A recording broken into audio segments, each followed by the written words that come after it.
Mister Satish, ರಾಷ್ಟ್ರೀಯ ಮುಕ್ತ ವಿದ್ಯಾಲಯ ಶಿಕ್ಷಣ ಸಂಸ್ಥೆಯ ಸತೀಶ್ರವರು ನನ್ನ ಆತ್ಮೀಯ ಗೆಳೆಯರು. ನನಗೆ ಅವ್ರ ತಂದೆಯವರು ಕೆಂಗಲ್ ಹನುಮಂತಯ್ಯನವ್ರ ಜೊತೆ ಶಾಸಕರಾಗಿದ್ದವರು. ಅವ್ರ ತಂದೆಯವರು ನನಗೆ ಚೆನ್ನಾಗಿ ಪರಿಚಯ. ಅವರ ಸುಪುತ್ರರಾಗಿರ್ತಕ್ಕಂಥ ಸನ್ಮಾನ್ಯ ವಿಶ್ವನಾಥ್ರವರು ಲತಾ ಮೂರ್ತಿಯವ್ರ ಜೊತೆ ಕೈ ಜೋಡಿಸಿ, ಇದನ್ನು ನಿಜ ಹೇಳಬೇಕು ಅಂದರೆ ಇಂಥ ಕಾರ್ಯಾಗಾರವನ್ನು ದೊಡ್ಡ ಪ್ರಮಾಣದಲ್ಲಿ ಸರ್ಕಾರಗಳು ಆಯೋಜನೆ ಮಾಡಬೇಕು. ಯಾಕೆ ಅಂತ ಹೇಳಿದರೆ ನಾವು ಹಳೆ ಕಾಲದಂಗಿಲ್ಲ. ಮುಕ್ತ ವಿಶ್ವವಿದ್ಯಾನಿಲಯದಲ್ಲಿ ಮನೆ ಪಾಠ ಹೇಳಿಕೊಂಡು ವಿದ್ಯಾಭ್ಯಾಸ ಮಾಡೋ ಕಾಲ ಇಲ್ಲ. ವಿದ್ಯಾಭ್ಯಾಸದಲ್ಲಿ ಬಹಳಷ್ಟು ಬದಲಾವಣೆ ಆಗ್ತಾ ಇದೆ. ನಾನು ಸಹಿತ ಶಾಲೆಗಳನ್ನು ನಡೆಸ್ತಾ ಇದ್ದೀನಿ ಬೆಂಗಳೂರಿನಲ್ಲಿ. ಇಂಥ ಸಂದರ್ಭದಲ್ಲಿ ಭಾಳ ಅತ್ಯಗತ್ಯ ಇದೆ ಇಂಥವೆಲ್ಲ. ಅದಕ್ಕೋಸ್ಕರ ಲತಾ ಮೂರ್ತಿಯವರು ಈ ಒಂದು ಕಾರ್ಯಾಗಾರವನ್ನು ಮಾಡಿ ನಿಮ್ಮನ್ನೆಲ್ಲ ಸ್ಕೂಲ್ನ ಪ್ರಿನ್ಸಿಪಾಲ್ರುಗಳು, ಚೇರ್ಮನ್ರುಗಳು, ಸ್ಕೂಲ್ ನಡೆಸ್ತಕ್ಕಂಥವ್ರು, ನೋಡ್ಕೊಳ್ತಕ್ಕಂಥವ್ರು, ಬಂಡವಾಳ ಹಾಕಿರ್ತಕ್ಕಂಥವ್ರು ಎಲ್ಲರನ್ನೂ ಕರೆಸಿ ಇದಕ್ಕೆ ಬೇಕಾಗಿರ್ತಕ್ಕಂಥ ಸಂಘ ಸಂಸ್ಥೆಗಳು, ಈಗ ರೊಬ್ಯಾಟಿಕ್ ಸಂಸ್ಥೆ ಇರ್ಬೋದು, ಜೆಟ್ ತಯಾರು ಮಾಡತಕ್ಕಂಥ ಸಂಸ್ಥೆಗಳಿರ್ಬೋದು, ಬೇಕಾದಷ್ಟು ಟೆಕ್ನಾಲಜಿನಲ್ಲಿ ಮುಂದುವರೆದಿರ್ತಕ್ಕಂಥ ಎಲ್ಲ ಸ್ಟಾಲ್ಗಳವ್ರನ್ನು ಕರೆದು, ಎಲ್ಲ ಕಂಪ್ನಿಗಳವ್ರನ್ನು ಕರೆದು ಪರಿಚಯಿಸಿ, ಇನ್ನೂ ಸಹಿತ ಈ ಪುಟ್ಟಣ್ಣವ್ರು ಹೇಳ್ದಂಗೆ ಕರೋನಾ ಬಂದ ಮೇಲೆ ಕರೋನಾನು ಹಿಂಗೆ ಬರುತ್ತಾ, ಇನ್ನೂ ಈ ಪ್ರಪಂಚದಲ್ಲಿ ನಾವು ಪ್ರಪಂಚ ಎಷ್ಟು ಮಟ್ಟಿಗೆ ಎತ್ತರಕ್ಕೆ ಹೋಗಿದ್ರು ಸಹಿತ ಕರೋನಾ ಹೆಂಗೆ ಬರ್ತದೆ, ಎಷ್ಟನೇ ಅಲೆಗೆ ನಿಲ್ಲಬಹುದು ಅನ್ನೋದನ್ನ ಇನ್ನೂ ಯಾರು ಸಹಿತ ಗುರ್ತಿಡಿಯೋಕ್ಕಾಗಿಲ್ಲ. ಸುಮ್ಮನೆ ಒಂದು ಅಂದಾಜಿನ ಮೇಲೆ ನೋಡಿ ಮಾಡಿ ಹೇಳ್ತಕ್ಕಂಥ ನೋಡಿದ್ದೀವಿ. ಕರೋನಾ ಬಂದ ಮೇಲೆ ಈ ದೇಶದ, ಈ ಪ್ರಪಂಚದ ಈ ಎಜುಕೇಷನ್ ಸಿಸ್ಟಮ್ ಅಂತಕ್ಕಂಥದ್ದು ಬಹುಶಃ ನೀವು ಯಾವ ರೀತಿ ಅರ್ಥೈಸ್ತಿರೋ ಗೊತ್ತಿಲ್ಲ. ಒಂದು ಕಡೆ ಎಕಾನಮಿ ಡೌನ್ ಆಗೋದು ಒಂದು ಕಡೆಗೆ ಇರ್ಬೋದು. ಮಕ್ಕಳುಗಳಿಗೆ ಏನು ಮಾಡಿಕೊಡ್ಬೇಕು ಅನ್ನೋದೇ ವಿಧಿ ಇಲ್ಲ. ನೀವು ಎಲ್ಲಿಂದ ಎಲ್ಲಿವರೆಗೂ ಲೆಕ್ಕ ಹಾಕ್ತೀರಿ. ಯಾವ ಮಕ್ಕಳಿಗೆ ಲ್ಯಾಪ್ಟಾಪ್ ಗೊತ್ತಿದೆಯೋ, ಯಾವ ಮಕ್ಕಳಿಗೆ ಟ್ಯಾಬ್ ಗೊತ್ತಿದೆಯೋ, ಯಾವ ಪೇರೆಂಟ್ಸ್ಗೆ ಇವೆಲ್ಲನೂ ಸಹಿತ ನುಡ್ಸೋಕ್ಕೆ ಬರ್ತದೋ ಅವರಿಗೆ ಮಾತ್ರ ಹೆಲ್ಪ್ ಆಯ್ತೆ ಹೊರತು ಈ ಆನ್ಲೈನ್ ಎಜುಕೇಷನ್ ಸಿಸ್ಟಮ್ ಬಡವ್ರ ಮಕ್ಕಳಿಗೆ, ಗ್ರಾಮಾಂತರದ ಮಕ್ಕಳಿಗೆ, ಇನ್ನೂ ಸಹಿತ ಎಷ್ಟು ಹಳ್ಳಿಗಳಿಗೆ ವೈಫೈ ಬಂದಿಲ್ಲ. ನಮ್ಮ ಮೊಬೈಲ್ ಫೋನೇ ಇನ್ನೂ ಸಿಕ್ಕೋದಿಲ್ಲ. 5G, 3G, 6G, 7G, 8G ವರೆಗೂ ಮಾತನಾಡ್ತೀವಿ ನಾವು. ಈಗ ನಮ್ಮ ಸ್ನೇಹಿತರು ರೊಬೆಟೋ ಸಂಸ್ಥೆ ಅದನ್ನು ಹೇಳ್ತಾ ಇದ್ರು, ಚೈನಾ ಬಗ್ಗೆ ಹೇಳ್ತಾ ಇದ್ರು. ಚೈನಾ ಯಾವ ಹಂತದಲ್ಲಿ, ಈಗ ನಾವು ಚೈನಾ ಒಂದು ಕಡೆಯಿಂದ ಏಟ್ ಮಾಡ್ತೀವಿ, ಆದರೆ ಎಲ್ಲ ವಿಚಾರಕ್ಕೂ ಸಹಿತ ಚೈನಾವನ್ನು ಅಳವಡಿಸ್ಕೊಳ್ತೀವಿ. ನಮ್ಮ ಪ್ರಧಾನಮಂತ್ರಿಗಳಾಗಿರ್ತಕ್ಕಂಥ ನರೇಂದ್ರ ಮೋದಿಯವರು ಉದ್ದಕ್ಕೂ ಭಾಷಣ ಮಾಡ್ತಾರೆ ಪಾಪ, ಮೇಕ್ ಇನ್ ಇಂಡಿಯಾ ಅಂತೇಳಿ. ಆದರೆ ಇವತ್ತು ನೀವು ಯಾವ್ದಾರ ಒಂದು ಕಿರಾಣಿ ಅಂಗಡಿಗಳಿಗೆ ಹೋದರೂ ಸಹಿತ ಅದರಲ್ಲಿರ್ತಕ್ಕಂಥ ಎಲ್ಲ ಸಾಮಾನುಗಳು ಸಹಿತ ಚೈನಾದಲ್ಲಿ ಮ್ಯಾನುಫ್ಯಾಕ್ಚರ್ ಆಗ್ತಕ್ಕಂಥದ್ದನ್ನೇ ನಾವಿವತ್ತು ಕಣ್ಣಿಗೆ ಕಾಣ್ತಾ ಇದ್ದೀವಿ. ನಾನು ಚೈನಾದಲ್ಲಿ ಭಾಳಷ್ಟು ಭಾಗಗಳನ್ನ 100 ಸಾರಿ ಭೇಟಿ ಮಾಡಿ ನೋಡಿದ್ದೀನಿ. ನಮ್ಮ ದೇಶಕ್ಕೂ ಆ ದೇಶಕ್ಕೂ ಸಹಿತ ಇನ್ನು ತಕ್ಷಣಕ್ಕೆ ಹೋಲಿಕೆ ಮಾಡ್ಕೊಳ್ಳೋದು ಕಷ್ಟ ಆಗ್ತದೆ. ಇಂಥ ಪರಿಸ್ಥಿತಿನಲ್ಲಿ ನಾವು ಈ ಇಂಡಿಯನ್ ಎಜುಕೇಷನ್ ಸಿಸ್ಟಮ್, ಕೇಂದ್ರ ಸರ್ಕಾರ ಸಹಿತ, ರಾಜ್ಯ ಸರ್ಕಾರ ಇರ್ಬೋದು, ಅವ್ರು ಯಾವುದೇ ಪಕ್ಷದ ಸರ್ಕಾರ ಇರಲಿ, ಬೇಕಾದಷ್ಟು ಡೆವಲಪ್ಮೆಂಟನ್ನು ದೇಶದ, ರಾಜ್ಯದ ಉದ್ಧಾರಕ್ಕೆ ಮಾಡ್ತಾರೆ. ಆದರೆ ಅವು ಇನ್ನೂ ಸಹಿತ 20 ವರ್ಷ ಬೇಕು. ನಮ್ಮ ದೇಶ ರೊಬ್ಯಾಟಿಕ್ ಸಿಸ್ಟಮನ್ನು, ನಾನು 15 ಲಂಡನ್ನಿಗೆ ಹೋದಾಗ ಒಂದು ಸಾರಿ ಈ ವಾಲ್ವೋ ಬಸ್ ಈಗ ನೋಡ್ತಾ ಇದ್ದೀವಿ ಇಲ್ಲೆಲ್ಲ, ವಾಲ್ವೋ ಕಂಪ್ನಿ. ನಾನು ಈ ರಾಜ್ಯದ ಮುಖ್ಯಮಂತ್ರಿಗಳು ಮತ್ತು ಕೈಗಾರಿಕಾ ಸಚಿವರು ಲಂಡನ್ನಲ್ಲಿ ಆ ಕಂಪ್ನಿಗೆ ಹೋಗಿದ್ವಿ. ನಾವು ಎಲ್ಲ ಮೆಟೀರಿಯಲ್ನ ತಂದು ಕೊಡ್ತಾ ಇದ್ದಿದ್ದು ರೊಬ್ಯಾಟಿಕ್. ಇವತ್ತು ಹುಬ್ಳಿಕರ್ನವ್ರು ಭಾಳ ಚೆನ್ನಾಗಿ ಪ್ರಶ್ನೆ ಮಾಡಿದ್ರಿ.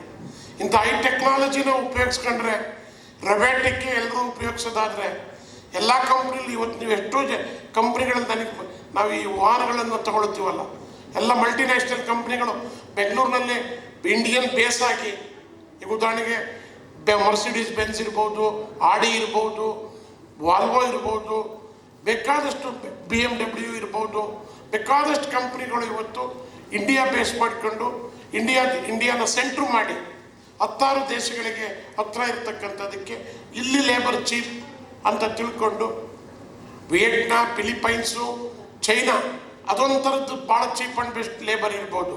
ನಮ್ಮ ಇಂಡಿಯಾನಲ್ಲೂ ಸಹಿತ ಈಗ ನಮ್ಮ ಸ್ನೇಹಿತರು ಹೇಳ್ದಂಗೆ, ನಮ್ಮ ರೊಬೊಟಿಕ್ ಕಂಪ್ನಿಯವ್ರು ಹೇಳ್ದಂಗೆ, ನೀವು ಯಾವುದೇ ದೇಶಕ್ಕೆ ಹೋಗಿ ನಾಸಾ ನೋಡಿದರೆ ನಾಸಾದಲ್ಲಿ ವರ್ಕ್ ಮಾಡ್ತಾ ಇರೋರು ಯಾರು? ನಮ್ಮ ಇಂಡಿಯನ್ ಪೀಪಲ್. ನೀವು ಎಲ್ಲಿವರೆಗೆ ಹೋಗಿ, ನೀವು UK ನೋಡಿದ್ದೀವಿ, ನಾವು US ನೋಡಿದ್ದೀವಿ, ಎಲ್ಲ ದೇಶಗಳಲ್ಲಿ, ಆಸ್ಟ್ರೇಲಿಯಾಕ್ಕೆ ಹೋಗಿ ನಿಮ್ಮ ಫಸ್ಟ್ ಕ್ಲಾಸ್ ಹಾಸ್ಪಿಟಲೈಸ್ ಡಾಕ್ಟರ್ಗಳು ಯಾರು ಇದ್ದಾರೆ ಅಂದರೆ ದೇ ಆರ್ ದೆನ್ ಇಂಡಿಯನ್ಸ್. ಇದು ನಮ್ಮ ಶಕ್ತಿ ಇರ್ತಕ್ಕಂಥದ್ದು. ನಮ್ಮ ಮ್ಯಾನ್ ಪವರ್ಗೆ ಇಂಥ ಶಕ್ತಿ ಇದೆ. ಇಂಥ ಶಕ್ತಿ ಇರ್ತಕ್ಕಂಥ ಈ ಸಂದರ್ಭದಲ್ಲಿ ನಾವು ಒಂದು ಕಡೆಗೆ ಯೋಚನೆ ಮಾಡಿದರೆ, ಯಾಕೆ ನಾವು ಅವ್ರಿಗೆ ಕೊಡಬೇಕು ನಮ್ಮ ಶಕ್ತಿನ ನಾವೇ ಯಾಕೆ ಉಪಯೋಗಿಸ್ಬಾರ್ದು ಅಂತೇಳಿ ಇವೆಲ್ಲನೂ ಮಾಡಬೇಕು ಅನಿಸುತ್ತೆ. ಇವೆಲ್ಲ ಆದಮೇಲೆ what about our population thinking? 140 ಕೋಟಿ ಇರ್ತಕ್ಕಂಥ ಈ ಜನಸಂಖ್ಯೆಯಲ್ಲಿ ನೆಕ್ಸ್ಟ್ ಮ್ಯಾನ್ ಪವರ್ ಏನು ಮಾಡ್ತೀರಿ ನೀವು? ಅದ್ರ ಕಡೆಗೂ ಗಮನ ಹರಿಸ್ಬೇಕಲ್ಲ. ಇದೆಲ್ಲ ಭಾಳ ಚರ್ಚಾ ವಿಚಾರ. ಒಟ್ಟಲ್ಲಿ ಹೇಳೋದಾದರೆ, ಇವತ್ತು ಈ ಡಿಜಿಟಲ್ ಯುಗದಲ್ಲಿ ನಾವು ನೋಡ್ತಾ ಇರ್ತೀವಿ ಟಿವಿಗಳಲ್ಲಿ, ಇನ್ನು 20 ವರ್ಷಕ್ಕೆ ಇಂಡಿಯಾ ಹೇಗಿರುತ್ತೆ? ಇಂಡಿಯಾ ಒಂದು ಮೊಬೈಲ್ ಫೋನ್ನಲ್ಲಿ ನಿಮ್ಮ TV, ರೇಡಿಯೋ, ಯಾರಿಗೆ ಮಾತಾಡಬೇಕು, dairy, everything it is in ಒಂದು ಮೊಬೈಲ್. ಆ ಸ್ಟೇಜ್ ತಲುಪುತ್ತೆ. ನೀವೊಂದು ಇಮ್ಯಾಜಿನೇಷನ್ ನೋಡ್ತಾ ಇರ್ತೀವಿ ಅಂತ ಕಾಣುತ್ತೆ ಟಿವಿನಲ್ಲಿ. ಈ ದೇಶ ಡ್ರೈವರ್ಲೆಸ್ ಗಾಡಿಗಳು ಹೆಂಗೆ ಬರ್ತವೆ? ಇವಾಗ ಆಲೇ ಬಂದಿದೆ ಗಾಡಿಗಳು ಹೊರದೇಶಗಳಲ್ಲಿ, ಹೊರ ರಾಷ್ಟ್ರ, ಭಾಳ ಮುಂದುವರೆದಂಥ ರಾಷ್ಟ್ರಗಳಲ್ಲಿ, ಎಷ್ಟೋ ದೇಶಗಳಲ್ಲಿ ಇವತ್ತು ನೀವು ವಿತೌಟ್ ಡ್ರೈವರ್ ಕಾರ್ಗಳು ಬಂದಿದ್ದಾವೆ. ನೀವು ಇಮ್ಯಾಜಿನೇ ಮಾಡ್ಕೊಳಕ್ಕಾಗಲ್ಲ. ನಮ್ಮ ಫ್ರೆಂಡ್ ಒಬ್ಬ ಹೇಳ್ತಿದ್ದ, ಬಸ್ಗೆ ಹೋಗಿ ನಿಂತಿದ್ದಂತೆ ಅವನು ಅಮೆರಿಕಾದಲ್ಲಿ. 2 ಕಾರ್ ಬಂದುವಂತೆ ವಿತೌಟ್ ಡ್ರೈವರು. ಎಲ್ಲ ಸ್ಟಾರ್ಟ್ ಮಾಡಿ ಬಿಟ್ಬಿಟ್ಟವ್ರಂತೆ, ಎಲ್ಲ ಗಾಬರಿ ಆಗಿಬಿಟ್ರಂತೆ ಅಮೆರಿಕಾದಲ್ಲಿ. ಆಮೇಲೆ ನೋಡಿದರೆ ಅವಾಗ ಒಂದು ಕಡೆಗೆ ಪಾರ್ಕ್ ಮಾಡಿದ್ವಂತೆ. ವಿತೌಟ್ ಡ್ರೈವರ್ ಗಾಡಿಗಳು ಬಂದವೆ ಅಂತೇಳಿ ಆಮೇಲೆ ಅನೌನ್ಸ್ಮೆಂಟ್ ಮಾಡಿದ್ರಂತೆ. ಈ ಮಟ್ಟಕ್ಕೆ ಟೆಕ್ನಾಲಜಿ ಹೋಗ್ತಾ ಇದೆ. ಟೆಕ್ನಾಲಜಿ ಹೋಗೋದ್ರ ಜೊತೆಗೆ ಸಿಸ್ಟಮ್ಮು ಉಳ್ಕೋಬೇಕು ಅನ್ನೋದು ನಮ್ಮ ಸುರೇಶ್ ಹೆಬ್ಳಿಕರ್ ಅವ್ರದ್ದು ಚಿಂತನೆ ಅಂತ ಹೇಳಿ ನಾನು ಭಾವನೆ ಮಾಡಿಕೊಳ್ತೀನಿ. ನಮ್ಮ ದೇಶದಲ್ಲಿ, ನಮ್ಮ ಪ್ರಪಂಚದಲ್ಲಿ ಸುರೇಶ್ ಹೆಬ್ಳಿಕರ್ ಅಂತ ಚಿಂತನೆ ಮಾಡೋರು ಇದ್ದಾರೆ. ಇದ್ರ ಬಗ್ಗೆ ರೊಬೊಟಿಕ್ ಹೋಗಬೇಕು, ಮುಂದುವರೆದಂಥ ರಾಷ್ಟ್ರಗಳಲ್ಲಿ ರಾಷ್ಟ್ರನ ಮೀರಿಸಬೇಕು ಅಂತಕ್ಕಂಥದ್ದಕ್ಕೆ ಹೋಲಿಕೆ ಮಾಡಬೇಕು ಅಂತಕ್ಕಂಥದ್ದು ಸಹಿತ ಯೋಚನೆ ಮಾಡೋ ಮಂದಿಗಳು ಇದ್ದಾರೆ. ಆದ್ದರಿಂದ ನೀವು ಭಾಳ ಲತಾಮೂರ್ತಿಯವರು, ನಾನು ಅವರ ಪೂರ್ವಾಪರ ಯೋಚನೆ ಕೇಳಿದೆ. ಎಲ್ಲರೂ ಎಲ್ಲಿಯವರು, ನೀವು ಏನು ಸಮಾಚಾರ ಅಂತ. ಅವ್ರು ನಮ್ಮ ಹೆಣ್ಣುಮಗಳು ಮೈಸೂರಿನವರು. ನೀವು ನಿಮ್ಮ ಫ್ಯಾಮಿಲಿ ವ್ಯವಹಾರ ಬಿಟ್ಟು ಯಾಕೆ ಇದ್ಲಕ್ಕೆ ಬಂದಿರಿ ಅಂತ ಕೇಳಿದೆ. ಎಜುಕೇಷನ್ ಸಿಸ್ಟಮ್ಗೆ ಎಲ್ಲರೂ ಬರೋಕ್ಕಾಗಲ್ಲ. ಇದು ಇಟ್ಸ್ ಎ ಸ್ಪೆಷಲ್ ಸಿಸ್ಟಮ್. ಇದನ್ನು ಅನುಭವಿಸರೇ ಮಾಡಬೇಕು, ಎಲ್ಲರೂ ಮಾಡೋಕ್ಕಾಗಲ್ಲ. ಆದ್ದರಿಂದ ಇವತ್ತು ಒಂದು ದೊಡ್ಡ ಸಮೂಹನ ಇಟ್ಕೊಂಡು ನನಗೆ ಅವ್ರ ಜೊತೆಲಿರ್ತಕ್ಕಂಥ ಎಲ್ಲ ಸ್ನೇಹಿತರ ಹೆಸರುಗಳನ್ನ ಹೇಳಲಿಕ್ಕೆ ನನ್ನ ಹತ್ರ ಪೂರ್ಣ ಮಾಹಿತಿ ಇಲ್ಲ. ಅದರಿಂದ ಇವತ್ತು ಒಂದು ದೊಡ್ಡ ಒಳ್ಳೆ ಕಾರ್ಯಾಗಾರ, ಇಂಥ ಕಾರ್ಯಾಗಾರಗಳನ್ನ ಜನತೆಗೆ, ಸ್ಕೂಲ್ಗಳಿಗೆ, ಇನ್ನೂ ಸ್ಕೂಲ್ಗಳು ಅಪ್ಡೇಟ್ ಆಗಬೇಕು. ಅಪ್ಡೇಟ್ ಅಲ್ಲ, ನಾಟ್ ಈವನ್ 2% ಅಪ್ಡೇಟೆಡ್. ನಾನು ಸ್ಕೂಲ್ ನಡೆಸ್ತಾ ಇದ್ದೀನಿ, CBSE ಸ್ಕೂಲ್, ICIC ಸ್ಕೂಲ್ ಇದ್ದಾವೆ, ನಮ್ಮದು ಇದೆ, IGCSE ಸ್ಕೂಲ್ಗಳಿದ್ದಾವೆ, ಇನ್ನೂ ಮುಂದುವರೆದಂಥ ನ್ಯಾಷನಲ್ ಲೆವೆಲ್ ಸ್ಕೂಲ್ಗಳಿದ್ದಾವೆ. ಆದರೆ ಈ ದೇಶಕ್ಕೆ ಇನ್ನೂ ಏನು ಬೇಕು, ಎಂಥ ಶಾಲೆಗಳು ಬೇಕು ಅನ್ನೋದು, ಇನ್ನು ಯಾವ್ಯಾವ ರೀತಿ ಶಾಲೆಗಳು ಬರಬೇಕು, ಟೆಕ್ನಾಲಜಿ ಬರಬೇಕು, ಇದನ್ನೆಲ್ಲ ನೋಡಿದಾಗ ಸರ್ಕಾರ ಮುಂದುವರೆದು, ರಾಜ್ಯ ಸರ್ಕಾರಗಳು ಮತ್ತು ಕೇಂದ್ರ ಸರ್ಕಾರಗಳು, ಇವತ್ತು ನಾವೆಲ್ಲ ಶಾಲೆ ನಡೆಸ್ತಾ ಇದ್ದೀವಿ. ಬಹುಶಃ ಎಷ್ಟು ಜನ ಆತ್ಮಹತ್ಯೆ ಮಾಡ್ಕೊಂಡಿದ್ದಾರೋ ಶಾಲೆ ನಡೆಸೋರು ಇಲ್ವೋ ನನಗೆ ಗೊತ್ತಿಲ್ಲ. ಯಾಕೆ ಅಂತ ಹೇಳಿದರೆ, ಟ್ರಾನ್ಸ್ಪೋರ್ಟ್ ಯೂಸ್ ಮಾಡ್ತೀವಿ, ನಾವು ಬಸ್ ಸ್ಕೂಲ್ಗಳಲ್ಲಿ 2 ವರ್ಷ ಆಗಿದೆ ಟ್ರಾನ್ಸ್ಪೋರ್ಟ್ ನಿಂತು. ಕೇಂದ್ರ ಸರ್ಕಾರ, ರಾಜ್ಯ ಸರ್ಕಾರ 1 ರೂಪಾಯಿನ ಇಡೀ ದೇಶದಲ್ಲಿ ಎಲ್ಲೂ ಸಹಿತ ಈ ಸಿಸ್ಟಮ್, ನಾನು ಬರೀ ಎಜುಕೇಷನ್ ಸಿಸ್ಟಮ್ ಒಂದೇ ಹಾಳಾಗಿದೆ ಅಂತ, ದೇಶದಲ್ಲಿರ್ತಕ್ಕಂಥ ಎಲ್ಲ ಸಿಸ್ಟಮು ಒಳಗಿದ್ದಾವೆ. ಆದರೆ ಅದರಲ್ಲಿ education system is very important. ಆದರೆ ಈ ಎಜುಕೇಷನ್ ಸಿಸ್ಟಮ್ ಒಂದು ಸಾರಿ ಕೊಲ್ಯಾಪ್ಸ್ ಆಗಿಬಿಟ್ರೆ ಎಲ್ಲಿ where will you going to end, where will going to stand, ಇದೆಲ್ಲ ಚಿಂತನೆ ಆಗುತ್ತೆ. ಆದ್ದರಿಂದ ಲತಾ ಮೂರ್ತಿಯವರು ಅವರೆಲ್ಲ ಸಮೂಹ ಇವತ್ತು ಒಂದು ಒಳ್ಳೆಯ ಕಾರ್ಯಾಗಾರವನ್ನು ಮಾಡಿ ನಾನು ಇನ್ನೂ ಭಾಳ ಹೊತ್ತಿರಬೇಕು ಅಂತ ಅಂದ್ಕೊಂಡಿದ್ದೆ. ನನಗೆ ನಮ್ಮ ವಿಶ್ವನಾಥ್ರವರು ಮತ್ತು ಅವ್ರ ಕಡೆಯವರು ಬಂದಿದ್ದಾಗ ಮಾತನಾಡಿದಾಗ ಕೇವಲ 15 ನಿಮಿಷದಲ್ಲಿ ನಿಮ್ಗೆ ಕಳಿಸ್ತೀವಿ ಅಂದರು. ನಾವೆಲ್ಲ ಎಲೆಕ್ಷನ್ ಹೊತ್ತಲ್ಲಿ ಓಡಾಡ್ತಾ ಇದ್ವಿ. ಪುಟ್ಟಣ್ಣವ್ರು ಅದಕ್ಕೆ ಓಡಿದರು. ನಾನು ಸಹಿತ ಬೇರೆ ಬೇರೆ ಕಾರ್ಯಕ್ರಮಗಳ ನಿಮಿತ್ತ ಹೋಗಬೇಕಿಲ್ಲ.